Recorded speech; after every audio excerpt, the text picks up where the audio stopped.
All right, hi guys. Gave you a U value question this morning, and I just want to go through the solution with you and talk a little bit about that because I want to give you another U value question tomorrow.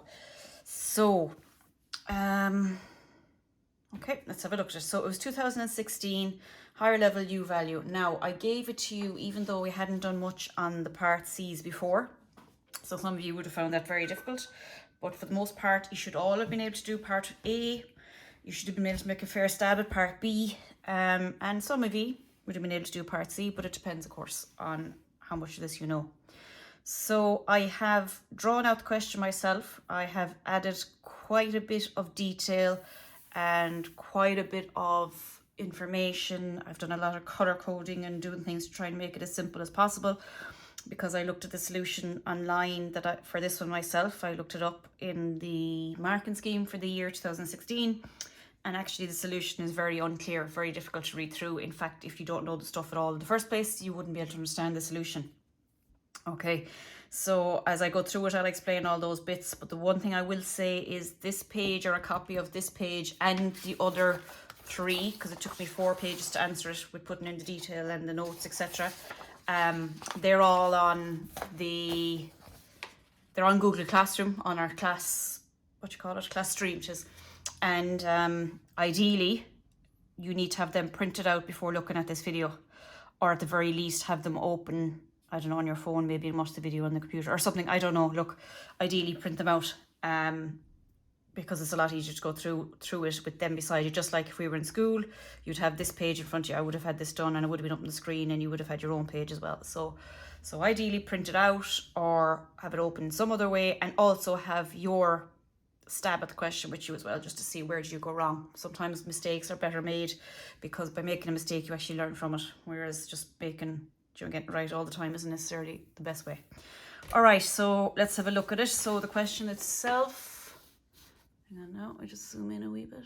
The question itself was, as we said, 2016 higher level U value, and going through it, it reads the exact same as any other question we've had before. The external wall of a house of timber frame construction has the following specifications. So there's an external render with 19mm thickness, and I've highlighted the word thickness the whole way down. I'll explain that in a minute. I did write in here that these are all in millimeters and they need to change to meter, and I suppose what I should have written in there, that means it's divide by 1000. Okay, but I have that written in the question anyway, but no harm to say it again. Repetition is good, boring but good.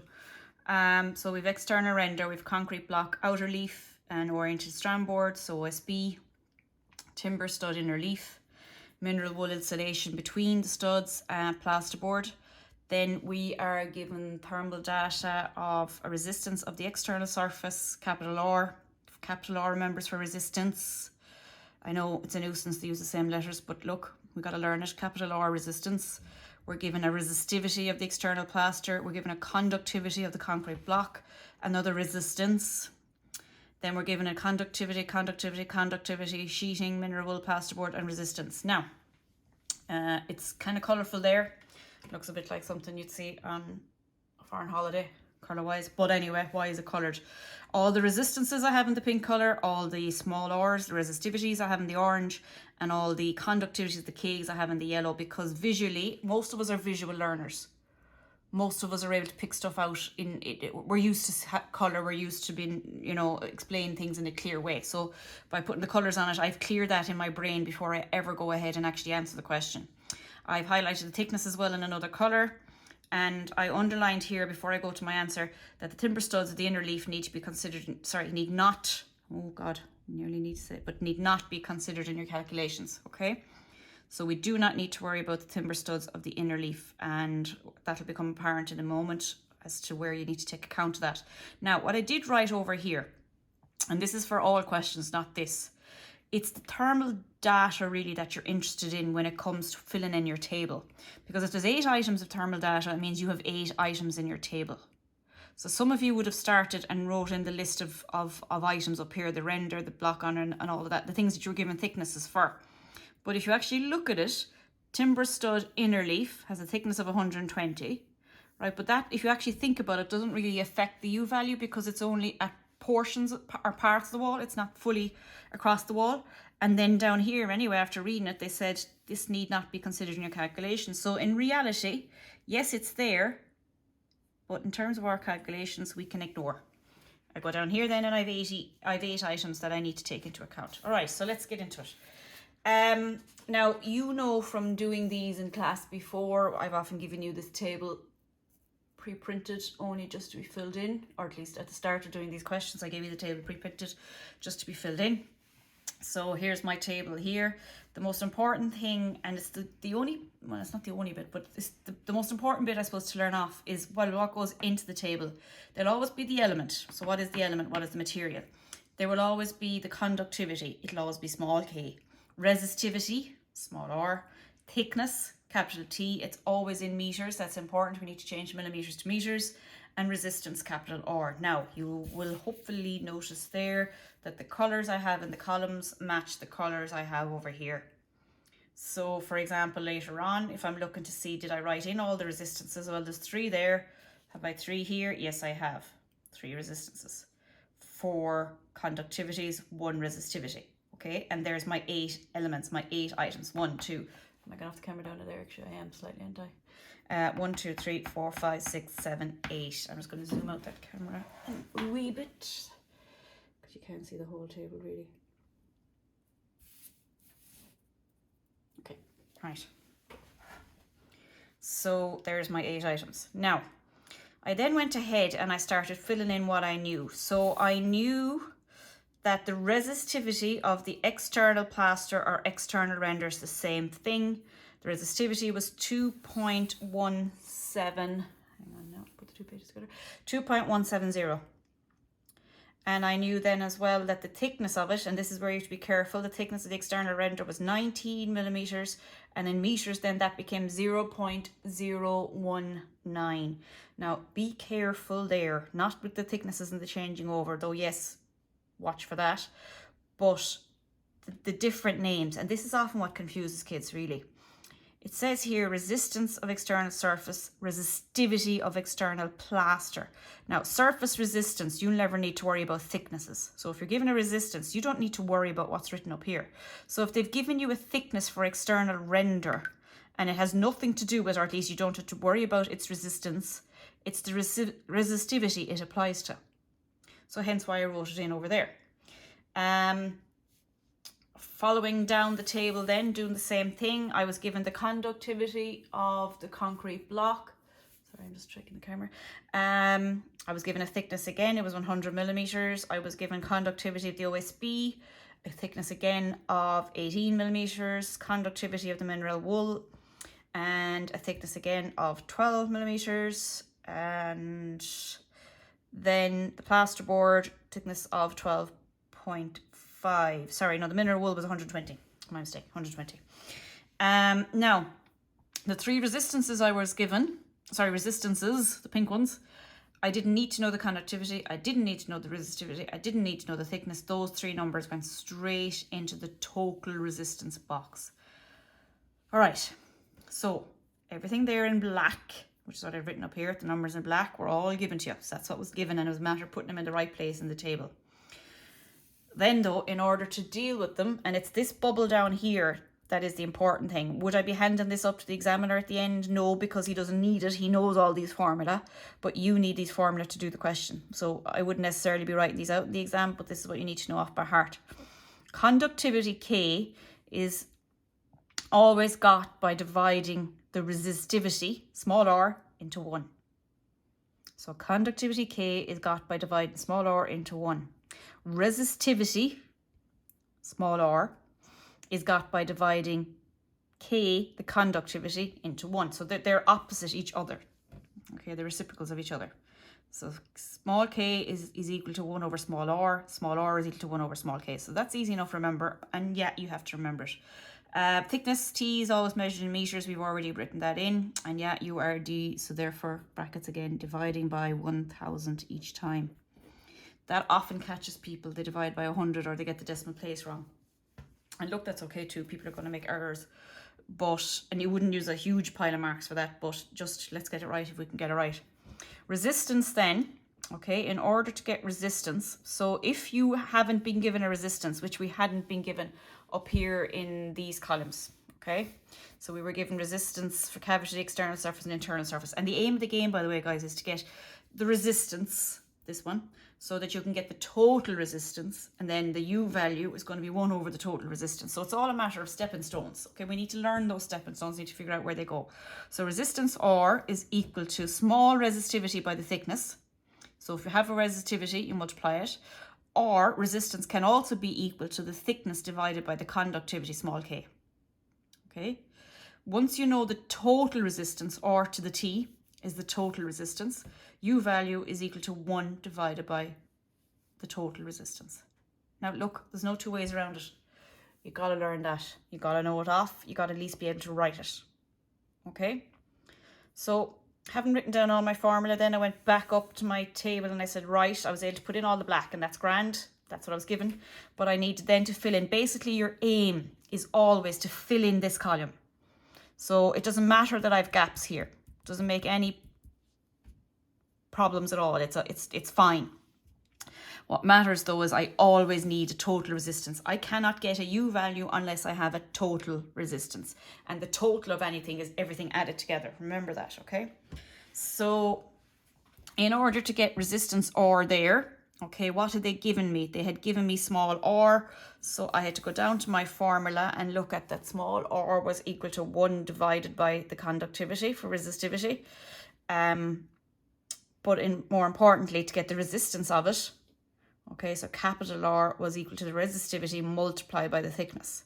So in other words, capital R resistance, this guy, was equal to R multiplied by the thickness. So in this case, I multiplied these two columns. So they were multiplied, X for multiplied, okay. Whereas when I multiplied those two numbers, I got 0.0, oh, wait, I'm off the camera. You have to bear with me with this whole camera thing. It's not really my forte, or at least I'm not that used to it yet. Anyway, so those two multiplied together got me that number.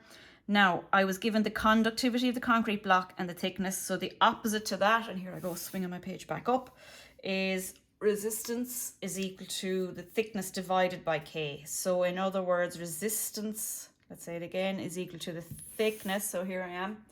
So in order to get this block, it's this guy divided by this. So I got 0.1 divided by 0.32. So this guy divided by this guy gave me 0.07575. And on down along it. Okay, so you can go through that in your own time. So in this case, it was multiply. In this case, it was divide. Now, even if I put the divide symbol in there, but technically that's not fully right because it's this one divided by this one. It's 0.1, or actually that's probably the best way to write it. It's 0.100 divided by 1.320. Put that in brackets because it's not supposed to be there. It's only a little bit of explanation. Put a colour in it so that you kind of know. So, and yeah, that's another point, more important point to make at this minute.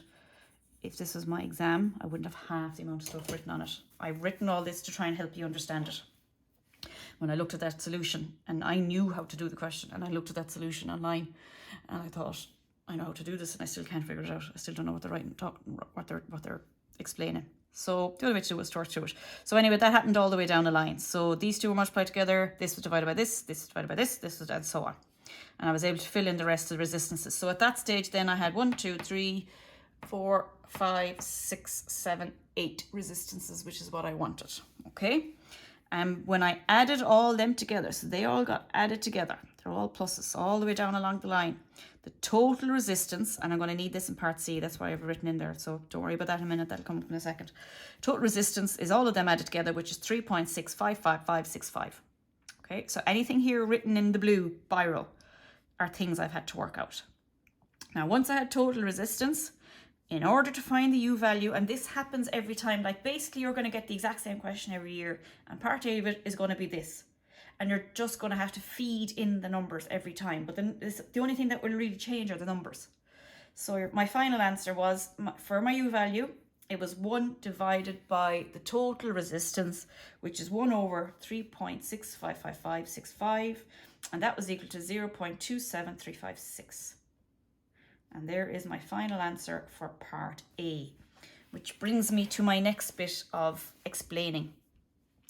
When I looked at the solution online as well, I found it hard to kind of differentiate between what was part A of the answer, what was part B of the answer, what was part C. So for you, and again, not necessarily something to be done in your exam, but something to help you at the moment, what I've done, you'll notice the edges of the pages have a colour down the side. Red is part A. And actually, now that I think about it, if I can find those colours again, here it is. So red is part A. I'm actually going to box off part A in the red. So in other words, anywhere you see red down along the sides, part A. We're on to part B now. That's going to be green. Again, for the purposes of explanation and understanding. And C, which is way over here, is going to be blue. So you see the way the green goes to blue there. I hope you can anyway. I can't really see the camera this minute. Okay, so that's what that's about, just to show you where we've moved from part to part. So, all right, so that's part A, done. Okay, and let's just look at it. Calculate the U value of the above external wall. Calculate the U value, final answer. U value is equal to, there's my answer. Okay, right. Part B then. Let's have a look before we get into it. Part B, and I have no colours on this, and I'm going to do that now. It says to calculate the cost of heat lost annually through this wall using the following data. So we're given more data. Now, you'll be forgiven for thinking we're about to start doing U value all over again, and we're back to a table, and it's all this hard to crack all over again. But it's not. Okay, yes, there is a new formula, or at least another formula that is important.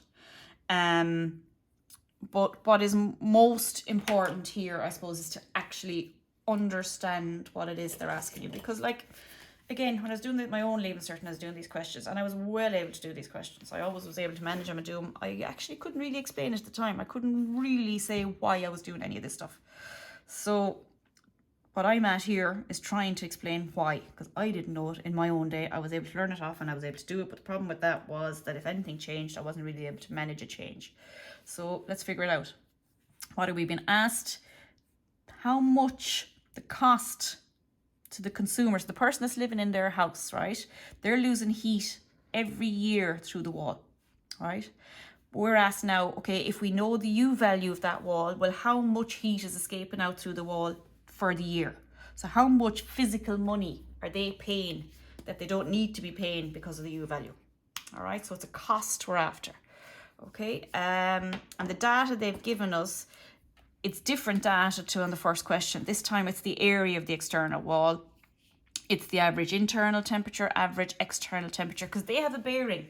You know that if it's cold outside, the house inside will naturally be a little bit colder. If it's warm outside, the house inside will naturally be a little bit warmer, and so on.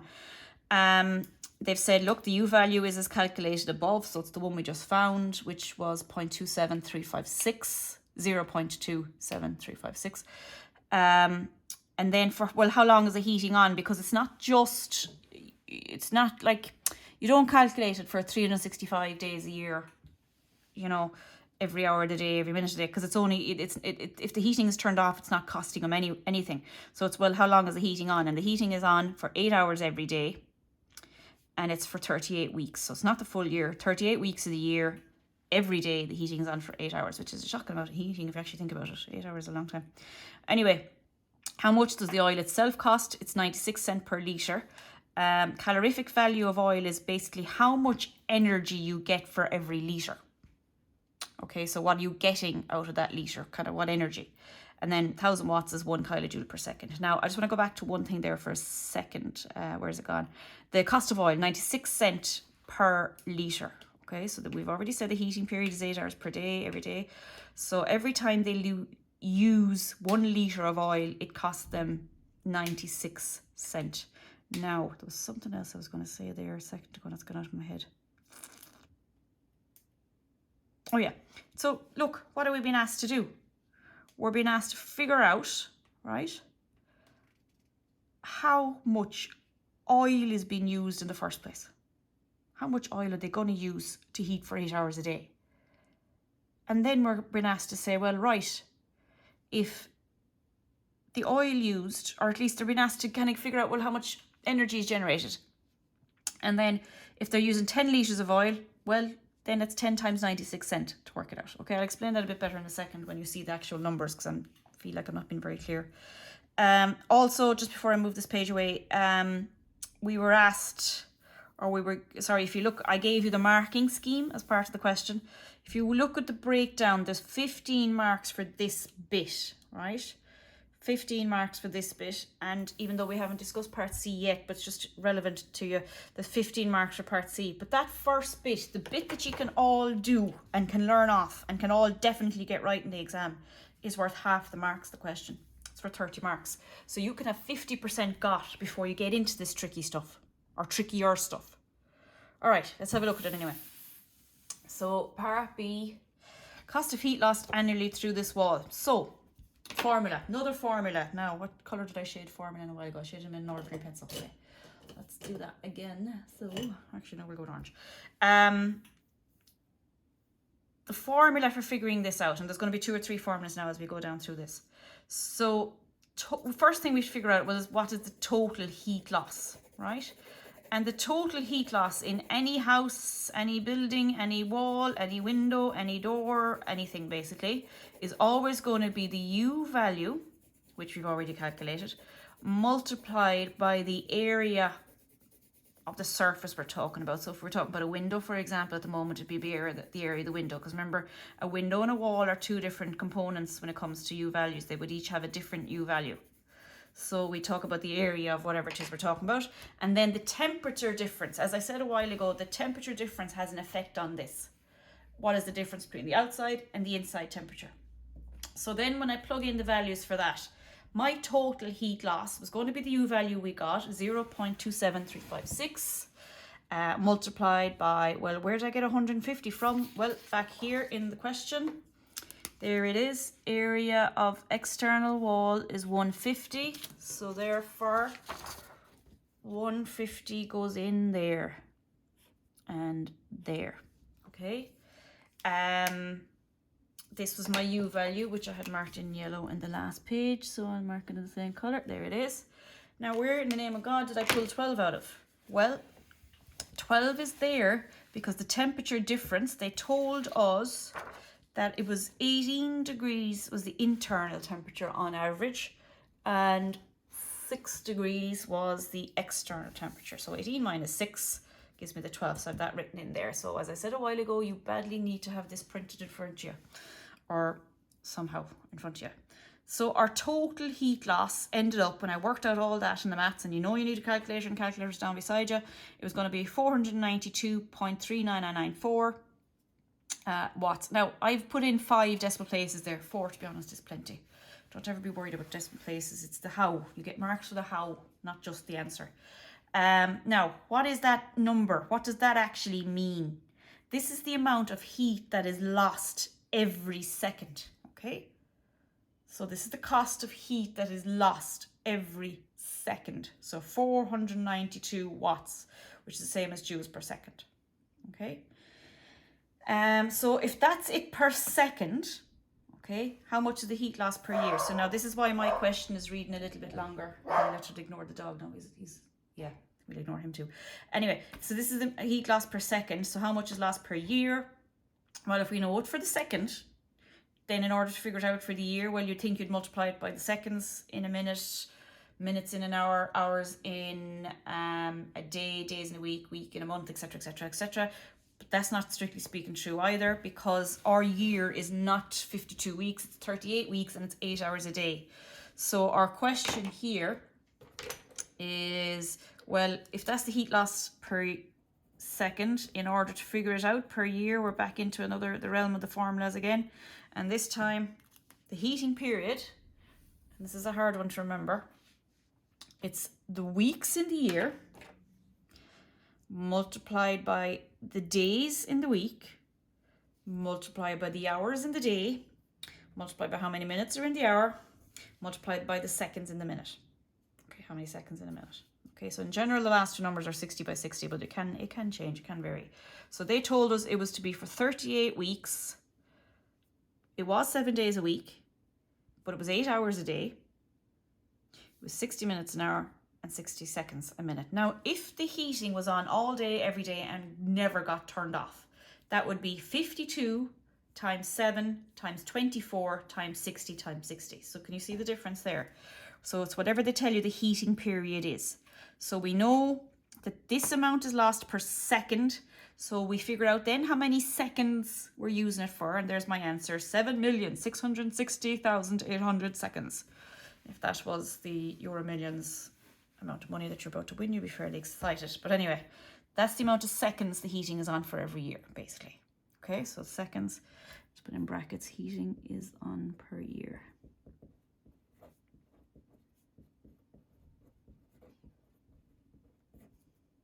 Okay, now we've already figured out what the heat loss is for each second. So if I know what heat loss is being, or what heat is being lost every second, then I should know per year by multiplying it by how many seconds it's on for the year. So that's this little formula here, and it's quite important. So the total kilojoules, okay, and actually, yeah, kilojoules is the energy. I was going to say the kilojoules is the heat loss, but it's not really. No, it's not really. No. So be careful that I was just trying to go a bit further with it, but it's not. So in order to work it out, the heating period multiplied by heat and loss. Now, this is a formula we learn off, okay? Just learn it off. It has to be divided by 1,000 no matter what. I'll just explain the why the 1,000 is there. It's because when you were given the value, we were given watts, right? See that 1,000 there for watts? And in order to turn it into kilojoules, we have to divide by 1,000. All right, so that's why. So to turn it into kilojoules, because we look for kilojoules, you have to divide it by 1,000, because 1,000 watts is equal to 1 kilojoule per second. And that's the only reason that's there in that question. Okay, now moving up along. So I plugged in those numbers and I tried, look, heat loss is blue. There's my blue. Heating period is pink. There's my pink. Plugged in the numbers. And so, and actually, if I went a bit further with that. So, yeah, there's my heating loss again. So anything that's underlined in blue is the same thing. Anything that's underlined in pink is the same thing. Anything that's green at the side means we're still on part B. I really tried to foolproof this explanation, lads. I hope I didn't make it more confusing. But anyway, my answer ended up in kilojoules of 3772168.08 kg. And again, don't worry about decimal places. Just do the sum, put in the answer. Now, there was a little thing, and I had this already boxed off and highlighted. There was a thing on your question here. Right, calorific value of oil. Now, calorific value of oil is a weird kind of a thing in the sense that, in order to explain it, basically this is for every litre you will get 37,350 kilojoules of energy. So for every litre of oil you will get 37,350 kilojoules of energy for every litre. So it means for every litre of oil it will produce that amount of energy. So I have that written in there. Please write that down, lads. You need to write that. Don't just read it, don't just hear it, write it down. You have a better chance of remembering and understanding it. Ideally, if you try to explain it to somebody else, even if it's only the dog sitting beside you, by explaining it, you'll learn it better. You'll understand it. So I know that for every litre, it will produce 37,350 kilojoules. But I want this amount of kilojoules. 37,000 isn't enough. So I'm going to need more litres to get this huge number of, 3 million, is that right? Is it more than 3 million? 1, 2, 3, yeah, 3,772,168.08 kilojoules of power. This isn't going to be enough. So in order to work out how many litres I need, how number of litres I will consume in order to get that amount, I will divide the total oil, right? So the total kilojoules per year, actually. So hang on, I'll underline it there so you know it's the same thing, because I've used a different word and I shouldn't have done. I should have wrote total kilojoules per year up there. But I divide that total oil. So in other words, that's the same as that, which is the same as that, which is the same as that. Okay, orange. over the calorific value, which is this guy. There it is, 37350. And by dividing them out, I end up figuring out that I need 100 litres of oil, 101 almost, 100.9951. I need to consume, or I will use 100 litres of oil in order to generate this amount of kilojoules of energy, or in other words, to have the heating on for 38 weeks a year, 38 weeks of the year, 7 days, 8 hours, etc. Okay. Continuing on then and on to the next page, page 2, page 3, right? So we're still in the green here. We're still on part C. We haven't come to our final answer yet. And bear in mind, in this page, or this whole question, I need 3 final answers, A, B, and C. A we had, it was the U value. We're still on B. So now, I put in a bit of an explanation here. Would you need it in your exam? Possibly not. But anyway, what I've said is, so 100 litres of oil is going to be consumed per year to generate all of this. And the cost for every litre is 96 cents. So I know it's this amount of litres. Each litre costs 96 cents. So the cost of heat loss per year, heat used, heat loss, is 100.999 by 0.96. So I've changed it from 96 cents to 0.96 in order to get euros. If you left this at 96, your decimal place would be in the wrong spot, which would be confusing for you because you wouldn't know why you were wrong, but you wouldn't lose many marks really over it. So my final answer for part B is €96.96. Okay, so every year the homeowners are losing €96. It's going out the door, it's actually going out the walls. Okay, because the heat has been lost, because the U value isn't quite as good as it could be. That's the difference. So that is part B. So we have a final answer for part B. We had a final answer for part A. Now we're on to part C. Now I put a lot of explaining into part C and a lot of writing. And I hope you'll see why now, because it's not that it's terribly hard. It isn't, right? But it is terribly hard to understand. It's even harder to explain. Okay? And if you get it, it's easy to do. But it's this trying to explain and trying to understand it. So part C says, find the thickness of... Actually, hang on. Let's look at the actual question as it's written down as opposed to what I've written down.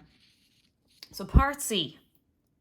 It's proposed to upgrade the thermal properties of the above wall to meet the passive house standard by fixing expanded polystyrene to the external surface. So in other words, they're just going to come along and add on insulation outside the house. So they're going to encase the house in insulation, right, in order to bring up the U value. In other words, to stop the homeowners losing €96 per week out on this little wall surface, because if they're losing it there, they're losing it elsewhere as well.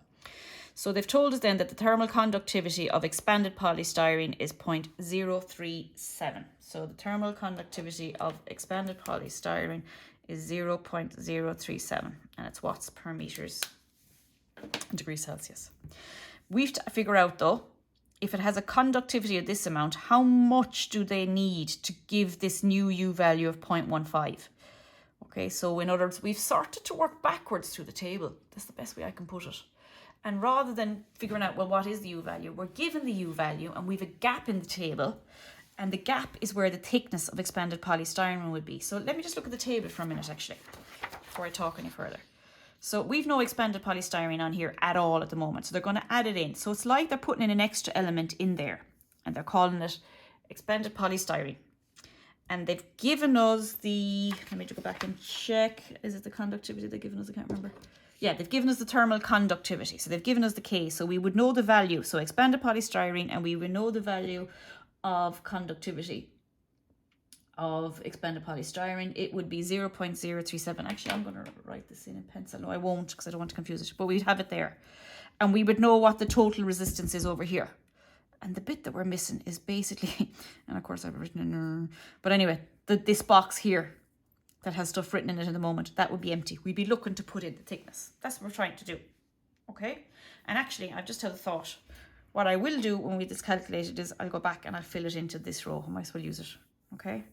So, let's see what we did. So, oh yeah, so U value of 0.15. Just keep that in your head, please. 0.5. So, part C, there we go. Find the thickness of extended polystyrene insulation required to give a U value of 0.15. Now, first thing you need to say to yourself, well, it's a thickness of insulation. I'm going to need to give a millimetre answer. My answer is going to be millimetres. So from the table, I wrote down, right, that the total resistance for the current U value. So if I write down, well,